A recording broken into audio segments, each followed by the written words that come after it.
Hai ayah bunda, selamat datang di video edukasi tentang KB pasca persalinan.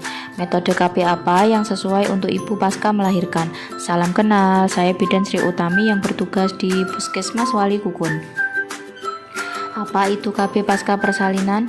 KB pasca persalinan adalah upaya pencegahan kehamilan dengan menggunakan alat dan obat kontrasepsi segera setelah melahirkan sampai dengan 42 hari atau 6 minggu setelah melahirkan. Mengapa sih harus menggunakan alat kontrasepsi setelah melahirkan? Dengan alat kontrasepsi dapat membantu menunda kehamilan sehingga wanita bisa mempersiapkan kehamilan berikutnya yang telah direncanakan. Nah, apa tujuan dari KB pasca persalinan? Mengurangi angka kematian ibu dan bayi, mencegah resiko atau kehamilan yang tidak diinginkan, memungkinkan perempuan untuk mengatur jarak kehamilan. Hal apa saja yang harus diperhatikan dalam memilih kontrasepsi pasca persalinan? Antara lain, tidak mempengaruhi produksi ASI. Gunakan kontrasepsi sebelum masa subur kembali. Masa subur rata-rata akan kembali setelah 45 hari setelah melahirkan. Nah, berikut contoh metode KB apa saja yang dapat digunakan oleh ibu pasca melahirkan. MAL, metode amenorrhea laktasi, metode kontrasepsi dengan cara memberikan ASI eksklusif, hanya ASI tanpa susu formula dan makanan lain. Syarat yang harus dipenuhi, ibu menyusui bayi secara eksklusif, bayi harus berusia kurang dari 6 bulan, ibu belum mengalami menstruasi setelah persalinan.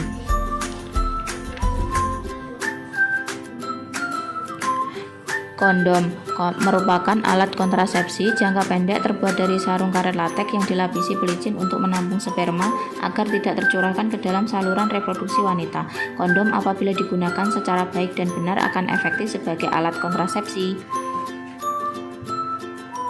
Suntik KB 3 bulan. KB suntik 3 bulan baru bisa diberikan setelah di atas 6 minggu pasca persalinan dan aman bagi ibu menyusui. Sedangkan KB suntik 1 bulan tidak dapat digunakan oleh ibu menyusui karena dapat mengganggu produksi ASI. Pil KB progestin atau mini pil dapat segera digunakan pada ibu pasca melahirkan dan aman digunakan oleh ibu menyusui. Sedangkan pil kombinasi tidak dapat digunakan oleh ibu menyusui karena dapat mempengaruhi produksi ASI. Implan. Metode kontrasepsi implan merupakan kapsul batang kecil sebesar batang korek api yang mengandung hormon progestin, dipasang di bawah kulit dan efektif selama 3 tahun. Kontrasepsi ini tidak mengganggu ASI dan pengembalian tingkat kesuburan sangat cepat setelah pencabutan implan.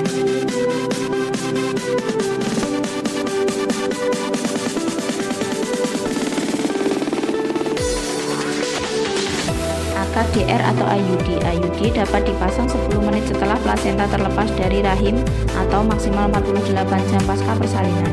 IUD aman untuk ibu menyusui karena tidak mengganggu produksi ASI dan efektif digunakan dari 5 hingga 10 tahun. Kontrasepsi mantap. Tubektomi pada wanita dapat dilakukan maksimal 1 minggu pasca persalinan. Lewat dari waktu tersebut, tubektomi paling cepat dilakukan 4 minggu setelah persalinan. Vasektomi pada pria dapat dilakukan kapan saja, lebih efektif 3 bulan pasca prosedur. Ayo ikut KB, rencanakan jumlah anak, atur jarak kelahiran dan wujudkan keluarga berkualitas. Sampai jumpa.